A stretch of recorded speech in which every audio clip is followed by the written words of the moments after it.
అందుకే పెద్దవాళ్ళు ఒక మాట చెప్తారు, నీ జీవితం పండాలి అంటే నీకు పూజ వచ్చా రాదా వదిలే, నీకు వేదం తెలుసా తెలియదా వదిలిపెట్టేసేయి, నువ్వు ఉపనిషత్తులు చదువుకున్నావా చదువుకోలేదా వదిలిపెట్టేయి, రామాయణ భారత భాగవతాలు తెలుసుకున్నావా లేదా వదిలిపెట్టేయి, దక్షిణామూర్తి యొక్క మూర్తిని చూస్తూ కూర్చోవడం నేర్చుకో, అదొక్కటి నేర్చుకో చాలు.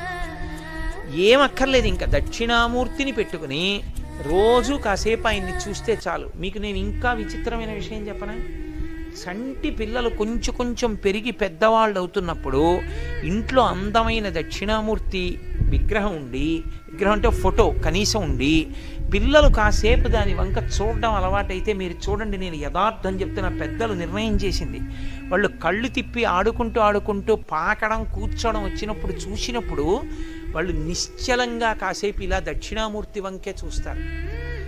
పిల్లలు చిన్నతనంలో దక్షిణామూర్తి వంక అలా ఎదురుగుండా కూర్చుని చూస్తే 2 ఫలితాలు వస్తాయి, అపమృత్యు దోషం పోతుంది, సరస్వతి కటాక్షం కలుగుతుంది. అందుకే అసలు ఇంట దక్షిణామూర్తి ఫోటో లేని ఇల్లు ఉండరాదు. అంత మంగళప్రదమూర్తి ఎవరు అంటే దక్షిణామూర్తియే.